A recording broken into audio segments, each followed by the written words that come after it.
Olá, Floripa, olá, Brasil, olá, mundo. Eu estou Eustáquio André Patunas. Este é o programa Vida Inteligente, trazendo hoje mais um tema que acrescenta alguma coisa para a vida das pessoas, né? É o que a gente faz há quase 20 anos. E a gente sente muito bem em fazer isso, compartilhar um pouquinho de conhecimento. E tá aí, quem quiser se servir, que se sirva. Está na mesa. Hoje nós vamos tratar de um tema que é teosofia, budismo e a tradição sabedoria. É tudo isso que a gente estuda, né? Tudo isso que a gente pesquisa, tudo isso que a gente trabalha. Mais um elemento favorável aos nossos estudos, às nossas pesquisas, aos nossos insights, né? Para a gente poder ir atrás. E eu trago aqui para conversar conosco o querido amigo e irmão holandês. Eu acho que ele é holandês. Ele mora na Holanda, mas eu acho que ele é holandês. Não sei, já vou perguntar já já. O Barend Voorham. Como é que vai você, Barend? Tudo bem? Tudo bem, Grego. Tudo bem. Bom, eu tenho passaporte holandês, então provavelmente sou holandês. Ah, você nasceu na Holanda? Nasci mesmo, nasci aqui. Aí, tá vendo? É isso aí, ó.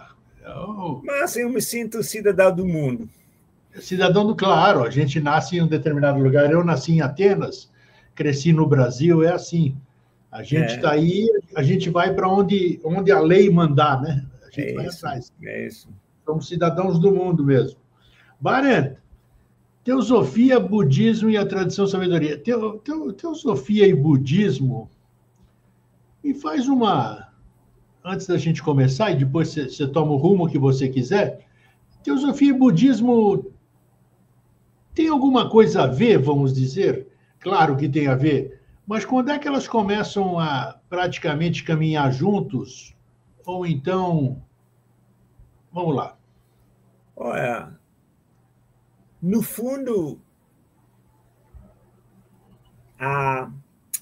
o núcleo, a essência de toda religião, seja cristianismo, seja o Islã, é a teosofia, a sabedoria divina, que hoje em dia é chamado teosofia, mas pode dar outro nome, gnose ou qualquer nome. Mas o ponto o mais interior de cada religião é a teosofia. Agora, toda religião tem um lado esotérico e um lado esotérico. Na Índia, era muito comum que cada guru tinha os próprios discípulos, os próprios alunos, que receberam, talvez até agora, recebem ensinamentos não destinados às massas. E na Grécia, você sabe, há os mistérios menores, mistérios maiores, mistérios menores eram mais rituais, teatro, simbolismo, para o máximo, para todo mundo. E os mistérios maiores era para aqueles que estavam prontos, mais profundo. Mesma coisa na Bíblia, né? Como Jesus falou, por essa razão lhes falo por parábolas, porque não vêm e ouvindo não ouvem. E tem uma coisa interessante no Evangelho de Tomé, sim. O Evangelho que não está na Bíblia, mas também é da mesma antiguidade, sabe? Apócrifo, né? É um dos apócrifos. Isto. Ele está escrito que Jesus sussurrou algumas palavras secretas no ouvido de Tomé. Depois os outros perguntaram por que você está falando com Tomé de uma maneira que a gente não pode escutar. Ele respondeu, se eu dissesse as palavras aos outros, eles perguntaram, pedras se chocarem a mim. Interessante, quer dizer que algumas doutrinas, se fosse nada preparada, te fazem mal. Te fazem mal. É claro, no Islã, poucos sabem disso, mas o profeta Maomé pregava na mesquita para todo mundo, para as massas, mas na varanda da mesquita ensinava seus discípulos devotados. É a mesma coisa com Buda. Buda tinha doutrina de óleo, que era para todo mundo, e a doutrina de coração, para os arhats. O arhat significa aqueles discípulos mais avançados. Do óleo do Buda focado mais nas coisas exteriores, e o coração do Buda, a doutrina do interior. Então, você pode dizer que a teosofia está em todas as religiões, mas está no núcleo. Ao correr dos séculos, até no budismo, apesar que o budismo ficou o mais puro das religiões, mas até no budismo tinha aquele processo de degeneração, e nas outras religiões mais ainda. Por isso é muito difícil para perceber aquela luz espiritual naquelas religiões. Mas se você realmente procura e tenta realmente ler entre as linhas, você vai descobrir a verdade. Porque a religião exotérica não é mentira, mas é velado. Tem um véu, tem símbolos. Então, você tem que saber que são os símbolos na religião, no lado esotérico. Você tem a chave para entender os símbolos. Sim. Agora, o budismo, especialmente porque o budismo tem o budismo do sul, Hinayana budismo, o veículo pequeno, o Mahayana budismo do norte, do Tibete, do China, do Japão. O budismo do norte, do Mahayana, é mais o budismo do coração do Buda. Tem sutras, chama-se sutras, né, escritos lá do budismo, que são igual ao budismo, à teosofia. Inclusive que a teosofia moderna usa muitos termos do budismo, né? A própria palavra Buda vem do sânscrito do budismo, mas tem muitas palavras, especialmente Blavatsky fez isso em Voz do Silêncio, que é baseado no livro tibetano, usa muitos termos budistas. Então, o budismo esotérico é a teosofia. Olha só, surpreendi. Tem uma coisa ainda, porque o Seneca, um dos pioneiros, que através do Blavatsky ele podia corresponder com os mestres, os Mahatmas, ele escreveu um livro, Budismo Esotérico.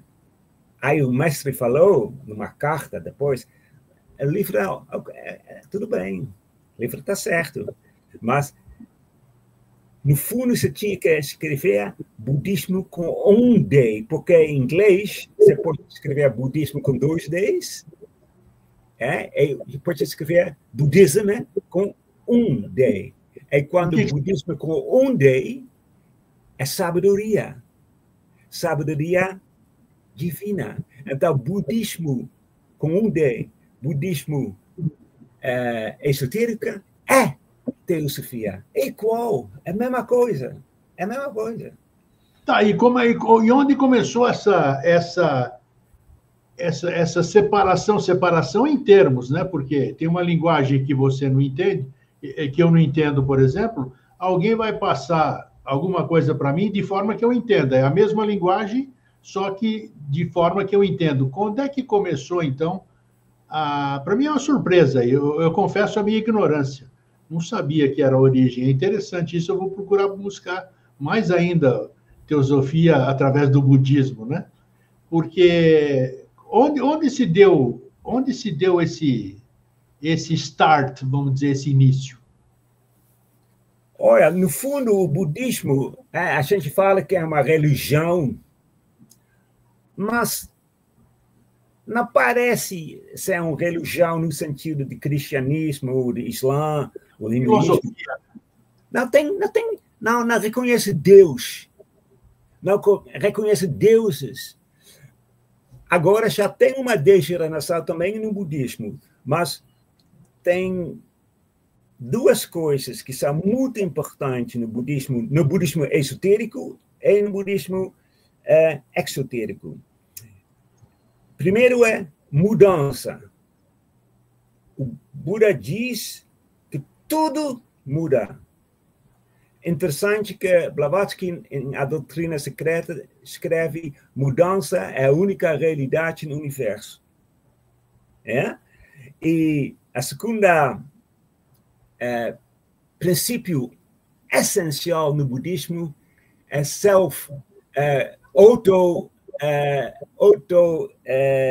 desenvolvimento. Você não depende de ninguém, você não depende de um Deus, você não depende de um avatar, de um Buda. Muito bom. Você mesmo que tem que fazer. Então, isso foi bem revolucionário naquela época, porque quando Buda começou a ser ativo na Aryavarta, que hoje em dia é a Índia, né? Os brahmanos, os sacerdotes, tinham o poder, eles não queriam compartilhar os Upanishads, a doutrina secreta deles, com ninguém, só com o caste deles, né? Então, foi um sistema, foi uma época bem dogmática. Aí o Buda quebrou isso. Começou a pregar, começou a falar para todo mundo, para qualquer classe, para todas as castas. Isso foi muito... imagina que os sacerdotes eram considerados como santos. Aí chega um cara, um Buda, que vai falar todos os segredos deles para todo mundo. Então, isso foi muito revolucionário. Mas ele enfatizou muito: olha, vocês não dependem dos brahmanas, dos rituais, das orações. Não, está tudo dentro de você. Essa é a grande diferença, creio, entre a religião esotérica e a religião exotérica.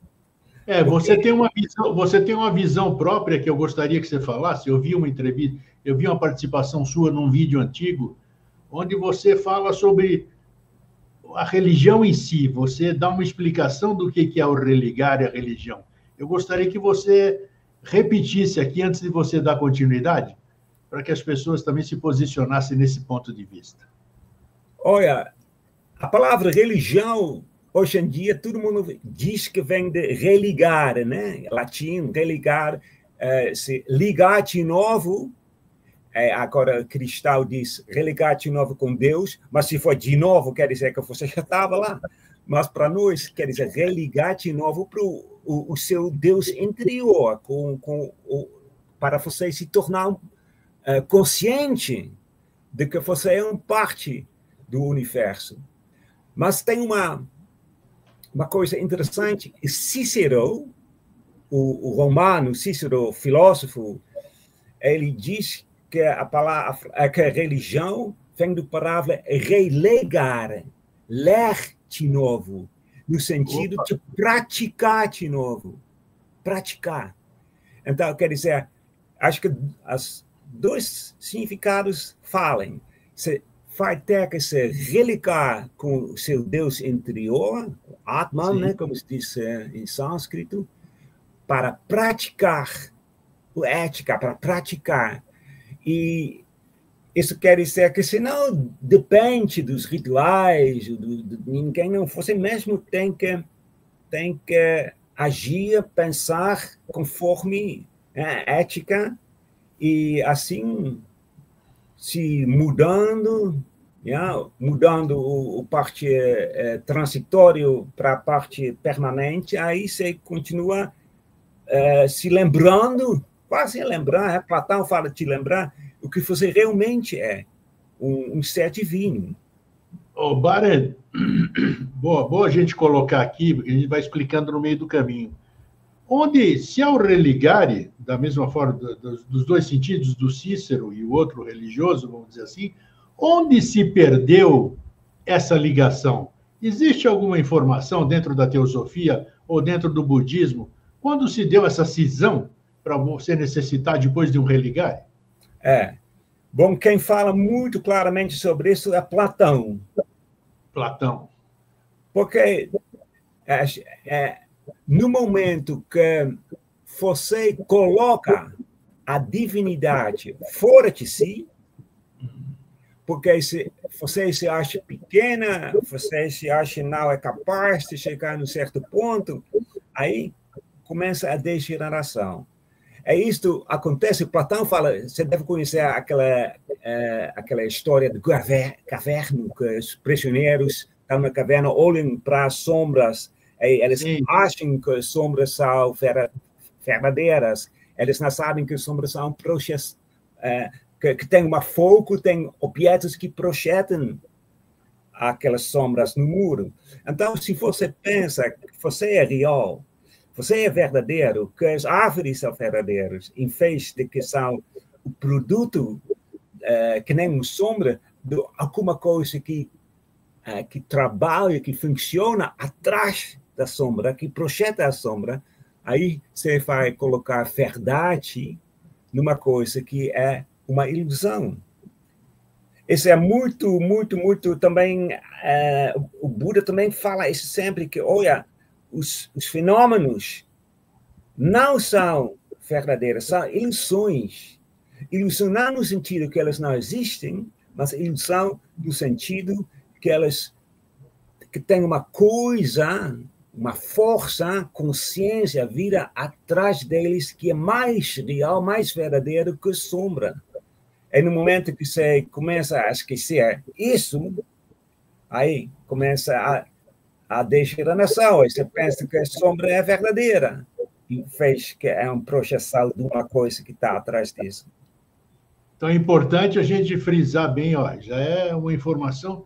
Então, deixar de buscar fora, muitos livros já falaram, muitos autores já falaram, mas você está falando que essa religião que todo mundo pensa que é o religar o homem com a fonte de criação, com alguém distante, como você disse, na verdade, nada mais é do que religar você com a sua própria essência, com o seu self, sei lá como é que vai dar o nome disso, que aí reside, digamos assim, todo o conhecimento. Você... essa que seria mais ou menos a orientação? Tem uma história, um tipo de lenda no budismo do Japão, eu acho, que alguém que quer descobrir a verdade, quer descobrir o que é verdadeiro, primeiro ele pensa que as árvores são as árvores, o mar é o mar, as nuvens são as nuvens. Quer dizer, ele nega que tem uma força atrás dos fenômenos. Segunda fase, primeiro é intelecto, né? Intelecto, você vai medir, a árvore, tem uma flor aqui, então esta terra produz tal flor, etc. É intelecto. Aí depois ele vai perceber que tem uma força atrás dos fenômenos, né? Que a gente chama de buddhi, insight, entendimento. Agora, a terceira fase, que é mais profundo, a segunda fase, então, se diz, as árvores não são as árvores, porque são os produtos, são as sombras, que é a força que está atrás. É a terceira fase, que é mais profundo, mais divino. Você percebe que as árvores não são as árvores são as árvores sim. Porque mesmo na ilusão, mesmo nos fenômenos, tem aquela luz divina, entendeu? Apesar que elas são ilusões no sentido que elas têm um começo, e por isso elas têm um fim, que nem tudo que existe tem um fim, porque tudo que existe tem um começo, mas atrás disso tem a força, essa força é divina. Então, quer dizer, até as manifestações, no fundo, são divinos. Então, no momento que você esquece isso, claro, um processo que começa devagarzinho, você não mais estuda a doutrina original, você é um tipo de preguiça mental, você não quer mais pensar, você aceita o que o outro diz, né? O Buda sempre fala, não aceita o que os outros dizem, pensa você mesmo. Ele falou uma coisa bonita também, Se você vai comprar ouro, se eu vendo ouro para você, você acredita quando eu digo para você é ouro? Não, você vai procurar, é ouro mesmo. Claro. Agora, quando você tem certeza que é ouro, aí você compra.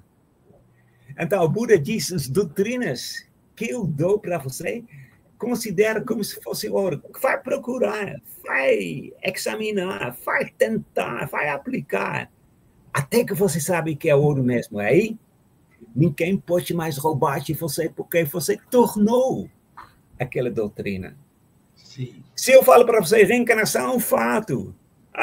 Ele sabe tudo, esse cara, então é um fato. Não, você vai procurar, tem ciclicidade, eu posso reconhecer. Até um certo momento que você diz, pode durar anos. Agora aconteceu alguma coisa na minha vida, aí eu percebi realmente que reencarnação existe. Aí ninguém pode roubar mais aquela sabedoria. E todo mundo pode dizer que você é doido, você sabe que é verdade. Interessante. Escuta, vamos, teosofia. A teosofia, nessa questão principal, que eu já focamos numa questão principal, essa de que o religare está na gente, né? A teosofia, ela ensina, o objetivo dela, o estudo da teosofia, faz com que a gente consiga ter a compreensão disso. Em que etapa o que é necessário antes, para eu entender que o religare sou eu mesmo, o que é necessário anteceder esse processo? Eu acho que na teosofia, eu acho que no budismo é a mesma coisa, porque o budismo é tão... Sim, quer dizer, o budismo original, porque também tem degeneração. Tem gente que reza para Buda, que Buda falou, eu não sou Deus, por favor, não reza para mim, mas mesmo assim tem gente que reza para Buda. Quer dizer, mas original é a teosofia. Então, o primeiro que você tem que tentar examinar, tentar procurar que realmente é verdade, que tudo que existe vive. A gente sempre fala, do budismo também, aliás, fala do oceano de ser, que tudo ser é uma gota no oceano. Quer dizer, a vida não tem começo nem fim, mas muda constantemente. Agora, mudança, Greco, é uma coisa interessante, porque tem vários sutras no budismo sobre mudança. Vamos falar sobre isso. Falamos sobre isso. Mudança significa... se não tiver nada, não há mudança. Sim. Então, porque eu falo isso porque tinha estudiosos na faculdades no Ocidente, na Europa, na América, que estudam budismo de uma maneira fria. Então, eles dizem mudança, então não tem nada permanente no ser humano. Aí, tem um sutra, Ananda Sutra, que é muito interessante, que mostra também que tem uma doutrina esotérica e uma doutrina exotérica. Tinha um monge que perguntou o Gautama, o Buda, se tiver um elemento permanente no homem. Aí o Buda se calou, não respondeu, ficou quieto. Aí o monge perguntou, se tiver, não há um elemento permanente no homem. E o Buda continua se calando. Então, ele não respondeu. Aí, mais tarde, explicou o Ananda, né? Ananda era um discípulo, o Arhata, chama-se Arhata, o discípulo mais avançado.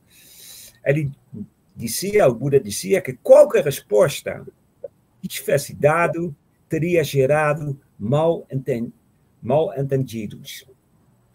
Se ele tivesse respondido que há um elemento permanente, o monge pensaria que o homem tem uma alma eterna, que não é verdade.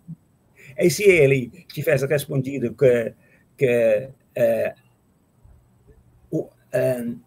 não tinha um elemento permanente, o monge teria pensado que depois da morte tudo para de existir, o que também não é verdade.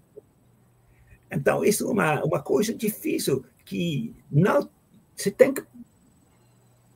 que ter um tipo de experiência de pensar sobre essas questões matemáticas. Você não pode falar isso assim, tomando um café ou uma cerveja num bar. Você tem que pensar sobre isso, porque a imortalidade relativa, quer dizer, a mudança, sempre mudança, um princípio importante. Todos os ensinamentos do Buda falam de mudança, mas mudança pressupõe algo que está mudando, algo que é sujeito à mudança. Se tiver nada, não há mudança. Claro. Portanto, algo no ser humano, no qualquer ser, que se transita constantemente de um estado para o outro. A gente, hoje em dia, na teosofia moderna, chama esse algo a mônada, ou você pode chamar algo de Deus interior. Os budistas mais místicos chamavam esse algo um raio do Dhyani Buda, quer dizer, o Buda da meditação, um Buda Deus, por assim dizer. Mas o nome não é importante, mas tem alguma coisa que sempre vai no outro estado. Você é diferente hoje de que ontem. Talvez mude um pouquinho só. Então, não há nada permanente em você. Mas isso não quer dizer que você acaba de existir. Então, por isso o Buda se calou, porque é uma questão difícil de entender. Você tem que realmente pensar profundamente sobre isso. E esse sutra deixa claro também que o Buda tinha uma escola esotérica, porque ele explicou isso para Ananda, a qual pertenciam seus discípulos mais dedicados e estudavam a doutrina do coração. Mas isso não quer dizer que ele não ensinava também para o resto, só em palavras mais fáceis e não tão detalhado, não profundamente. O Barend, hoje, se a gente pegar, outra pessoa qualquer, pegarmos os sutras, nós vamos entender o que está escrito ali? Olha, não fácil, não. Para começar, a maioria dos sutras do Mahayana budismo, do budismo do norte, são escritos em sânscrito. Mas Sim. Não tudo ficou.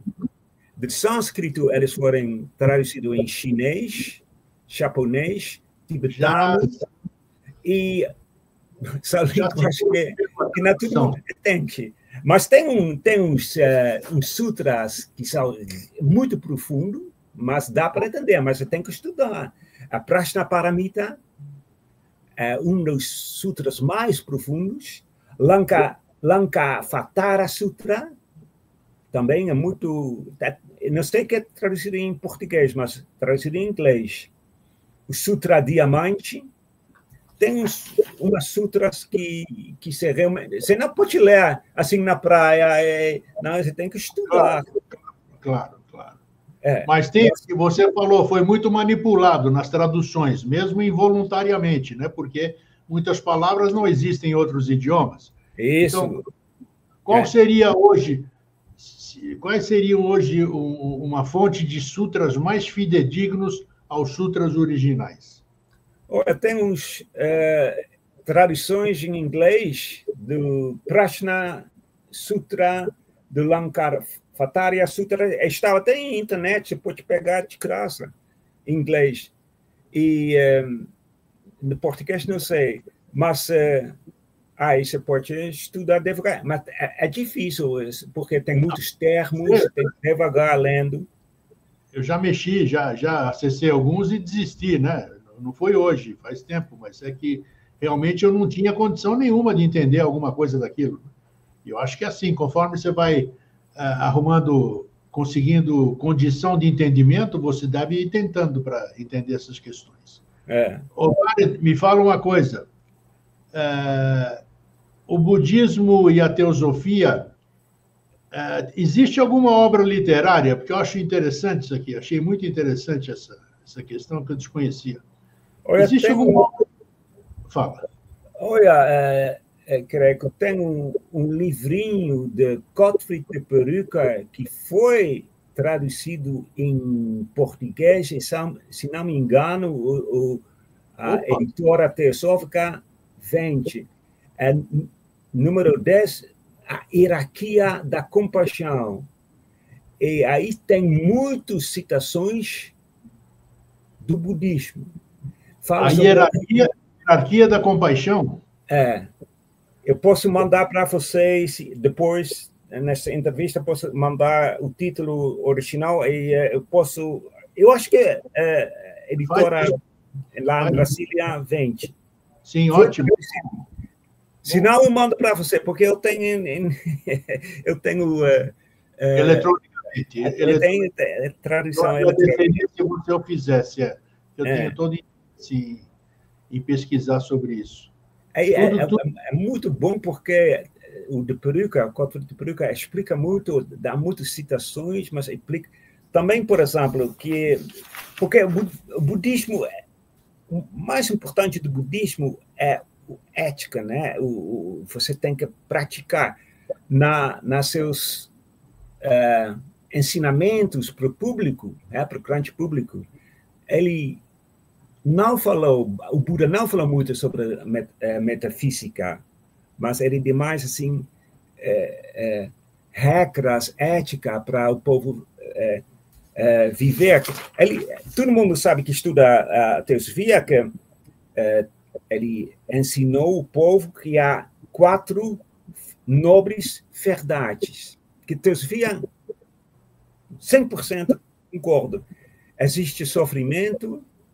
Tudo que é manifesto tem sofrimento. Sofrimento tem uma causa. Tá. A causa do sofrimento pode ser removida.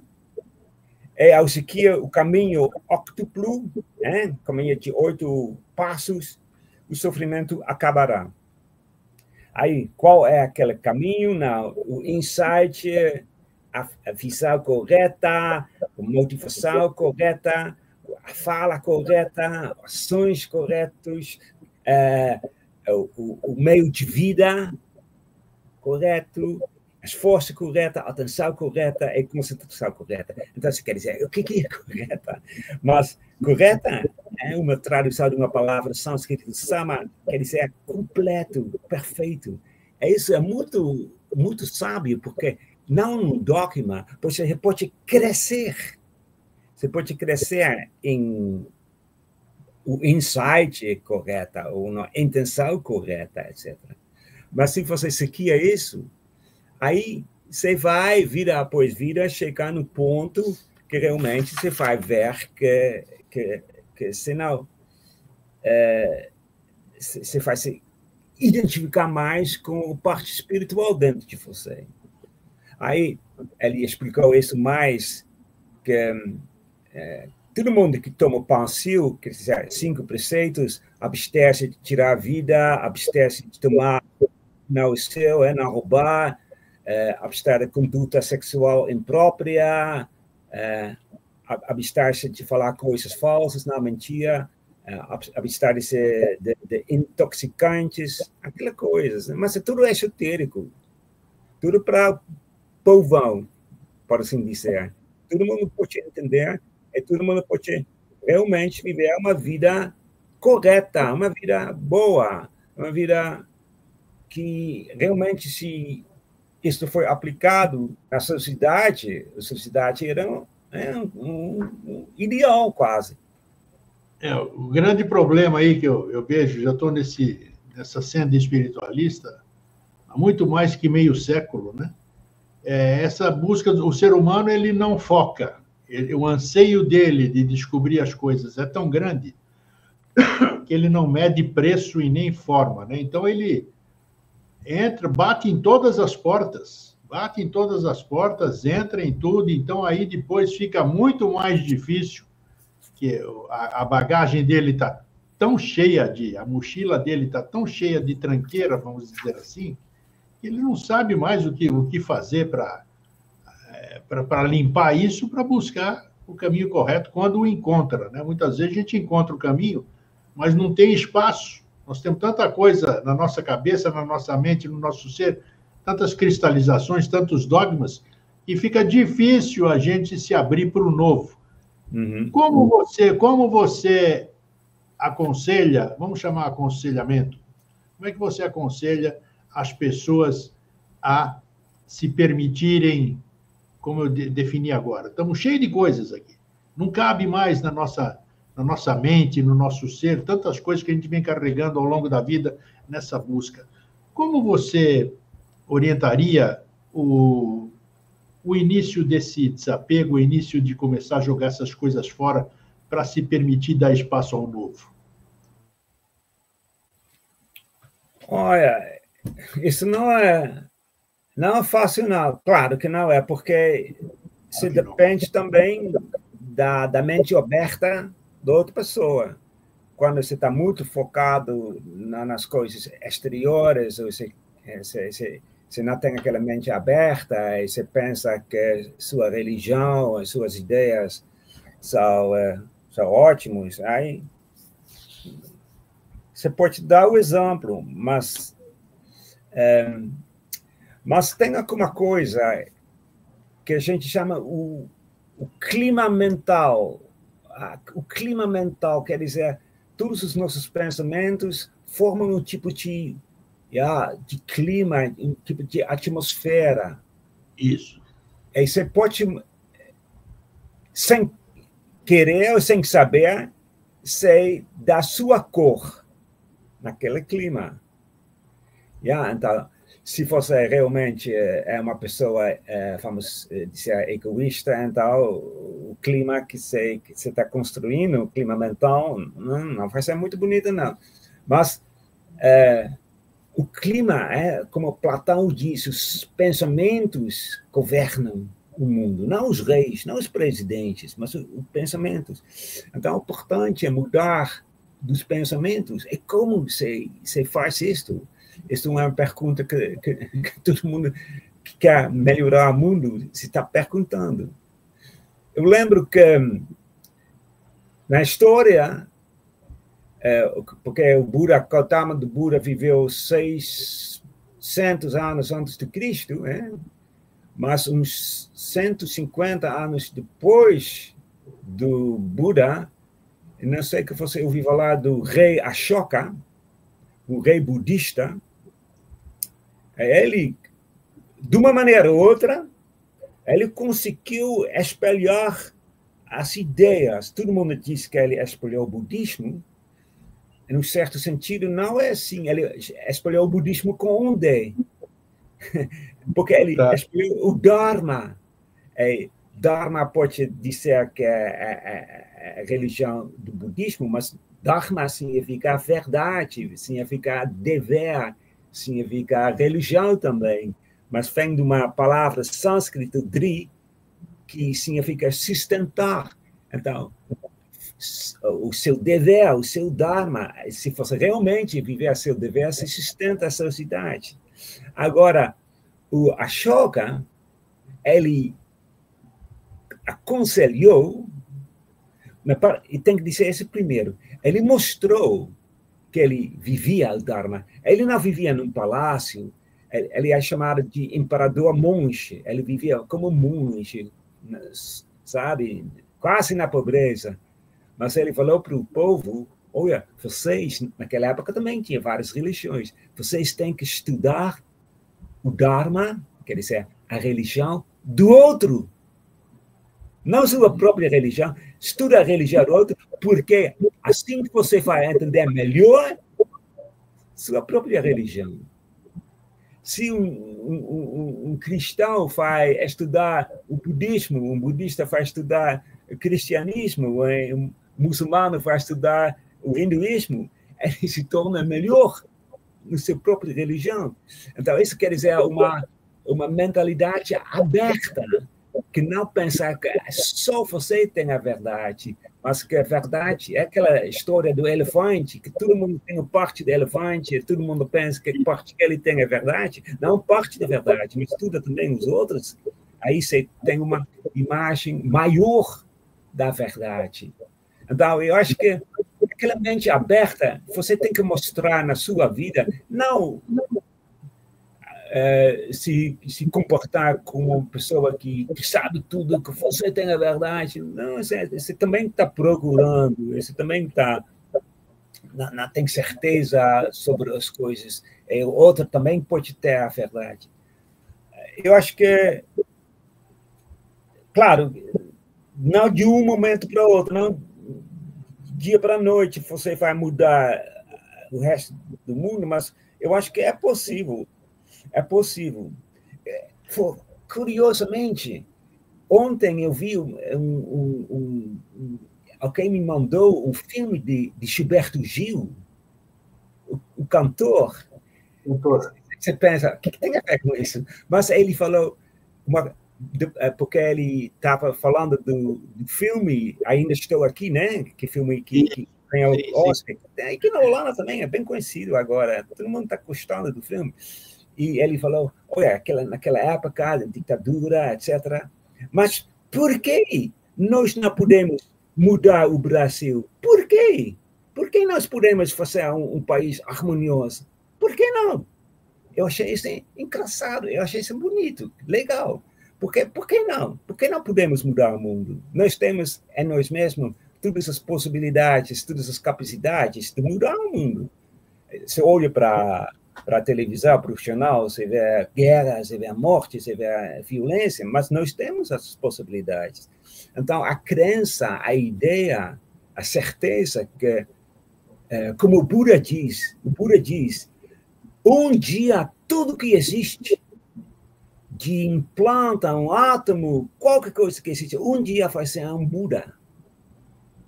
Olha. Porque nós temos essas capacidades, essas características dentro de nós, mas nós estamos dormindo.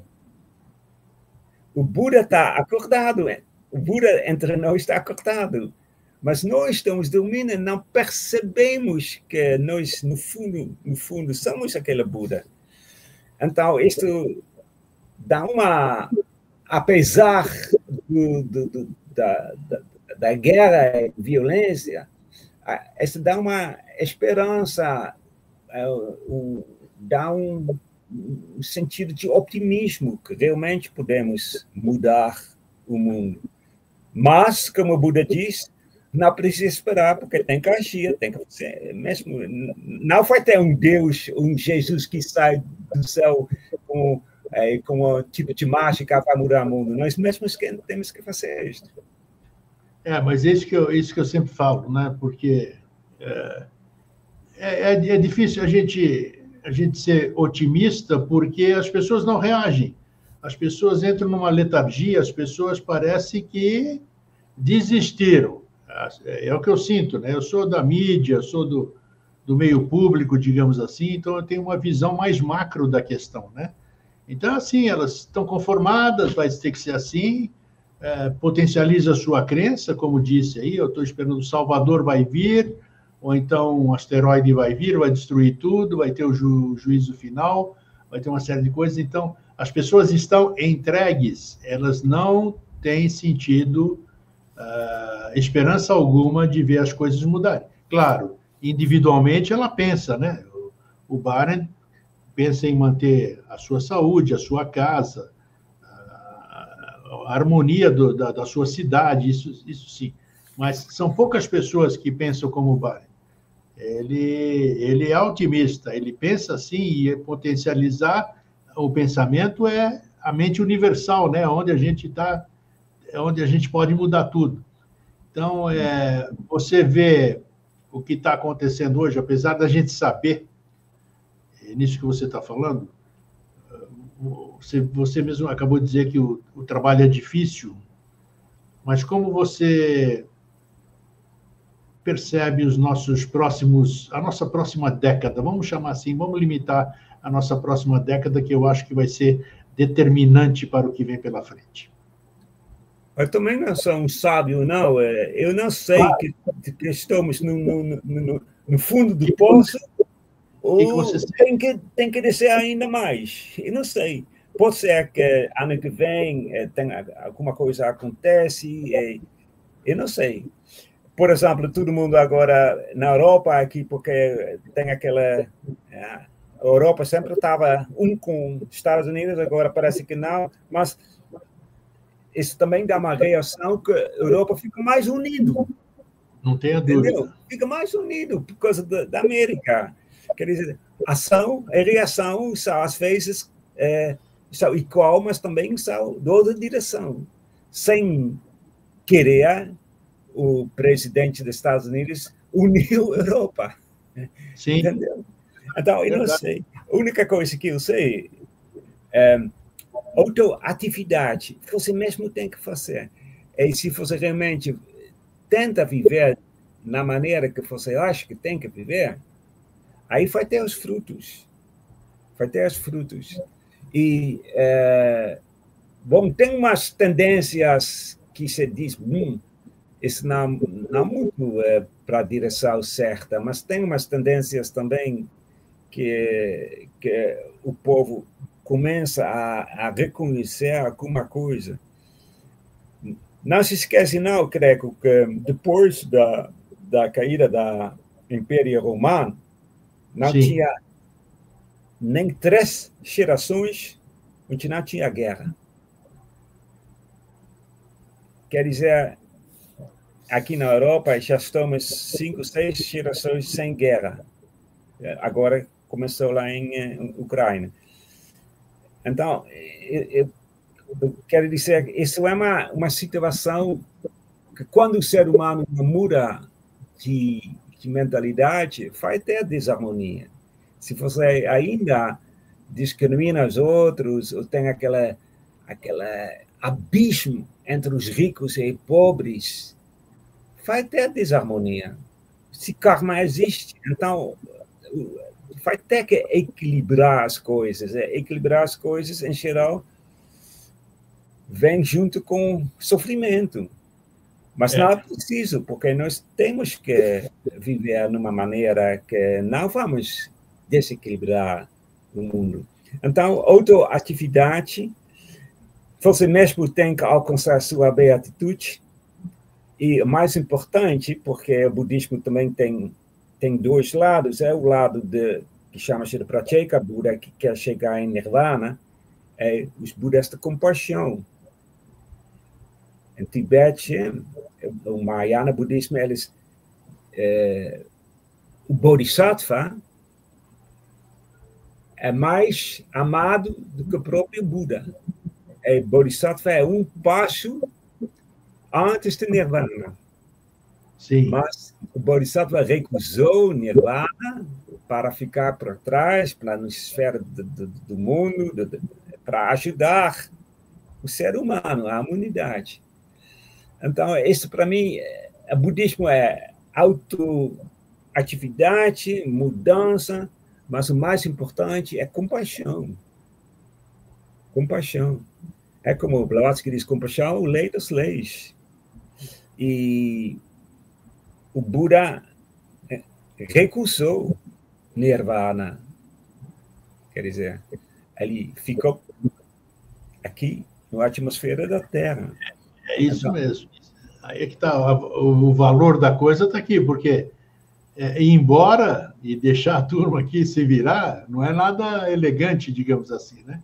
Então tem que ficar aqui. Mas é isso que eu fico pensando, assim, ó, eu passei da década dos 70, né? Você está firme aí também.